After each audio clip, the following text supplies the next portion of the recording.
Hello दोस्तों, welcome back. इस video में बात करने वाले हम लोग राइट्स इशू के बारे में कि होता क्या है। अब देखिए, रिसेंटली कुछ कंपनीज ने यहाँ पे राइट्स इशू लेके आया है। तो उसमें आपने देखा होगा कि वो आपको जो शेयर प्राइस मार्केट में चल रहा है उससे सस्ते दाम में अपने जो एग्जिस्टिंग इन्वेस्टर्स है उनको अलाउ करती है कि आप सस्ते दाम में और शेयर्स को खरीद सकते हैं। तो सबसे पहले समझते हैं कि राइट्स इशू आखिर होता क्या है, कंपनी इसको क्यों लेके आती है और क्यों ये इन्वेस्टर के लिए ज़्यादा फायदेमंद होता है। तो देखिए, जैसे मान लीजिए किसी कंपनी ने आईपीओ फर्स्ट टाइम लेके आया तो उसको जो भी मार्केट से पैसा उठाया उस पैसे को लेके वो बिजनेस में लगा देती है।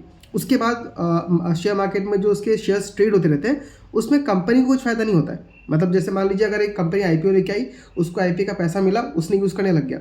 उसके बाद उसका जो शेयर है अब मार्केट में ट्रेड हो रहा है।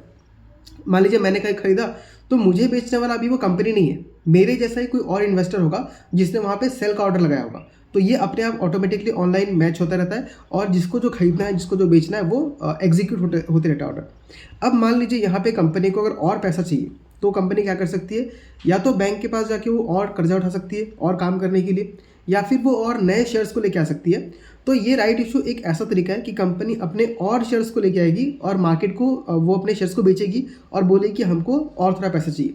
लेकिन अब यहाँ पे क्या होता है कि जो कंपनी है वो सोचती है कि अगर मैं बाहर से किसी और से पैसे लेने चाहूँ, उससे अच्छा जो मेरे ऑलरेडी एग्जिस्टिंग इन्वेस्टर्स है मैं पहले उन्हीं के पास जाता हूँ और उनको बोलता हूँ कि अगर आप और शेयर लेना चाहते हैं तो आप मेरा शेयर खरीद लीजिए।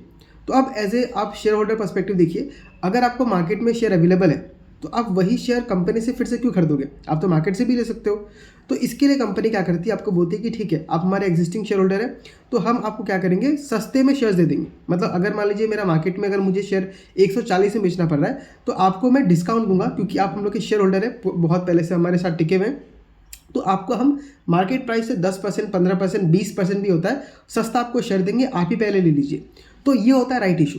अब राइट इशू कैसे डिसाइड करते हैं, जैसे मान लीजिए अगर मेरे पास 100 शेयर है, मैं ऑलरेडी एग्जिस्टिंग शेयर होल्डर हूँ, तब उसमें कुछ रेशियो डिवाइड करते हैं। मतलब मान लीजिए अगर उनका रेशियो 100 शेयर पे अगर 50 शेयर है, तो अगर मेरे पास 100 शेयर्स है तो मैं 50 राइट इशू वाले शेयर को शेयर के लिए अप्लाई कर सकता हूँ जो मुझे सस्ते दाम पे मिलेंगे।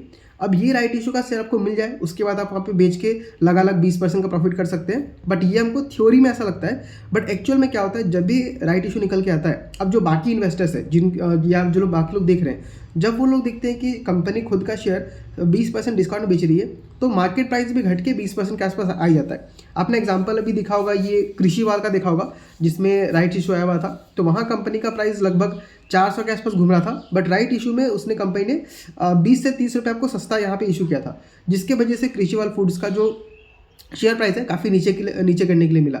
अब नेक्स्ट टाइम देख लेते हैं कि आपको जो राइट इशू के शेयर है उसका किस तरीके से ऐड कर सकते हैं अपने पोर्टफोलियो में।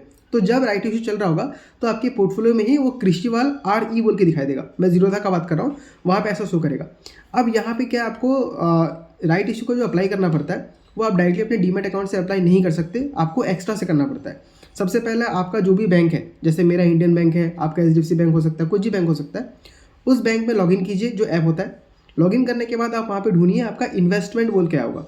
तो जब इन्वेस्टमेंट में क्लिक करेंगे तो वहाँ पे आपको ASBA सर्विसेज बोल के लिखा हुआ आएगा, जो कि आपका जो IPO अप्लाई करते हैं उस टाइम में वो अमाउंट को ब्लॉक करता है ना। सेम प्रोसेस यहाँ भी होता है, अगर आपको राइट इशू में अप्लाई करना है तो आपको वो अमाउंट ब्लॉक करवा कर रखना पड़ेगा, और जब राइट इशू काम पूरा हो जाएगा तब कंपनी आपको शेयर्स ट्रांसफर कर देगी। तो आपको वहाँ पे जाना है, इन्वेस्टमेंट्स में क्लिक करना है और वहाँ पे आपको ASBA सर्विसेज देखना है। फिर वहाँ पे आपको अपने आप लिस्ट आ जाएगा किस किस कंपनी का आपका यहाँ पे ये IPO चल रहा है या राइट इशू निकल के आया हुआ है, तो वहाँ पे अप्लाई कर दीजिए। और उसके बाद आपको बस वेट करना है, आपका जो भी अमाउंट है वो आपका बैंक से ब्लॉक हो जाएगा। उसके बाद जब राइट इशू का पूरा प्रोसेस खत्म होगा तब आपके अकाउंट में वो शेयर्स वापस आ जाते हैं। तो राइट्स इशू एक बहुत ही अच्छा खासा सिस्टम हो सकता है ऐसे इन्वेस्टर्स के लिए जो उस कंपनी के स्टॉक्स को और खरीदना चाहते हैं बट सस्ते दाम पे। तो ये बहुत अच्छा चीज़ है। अब मान लीजिए कोई ऐसी कंपनी है जो काफ़ी अच्छा खासा ग्रो कर रही है और उसको अपने बिजनेस को और बड़ा करने के लिए और एक्स्ट्रा पैसा चाहिए, तब वो राइट इशू लेके आएगी और अपने जो पहले जो एग्जिस्टिंग इन्वेस्टर्स हैं उनके पास जाके बोले कि आप ही हमसे शेयर ले लीजिए। तो एक तो दोनों का फ़ायदा हो गया।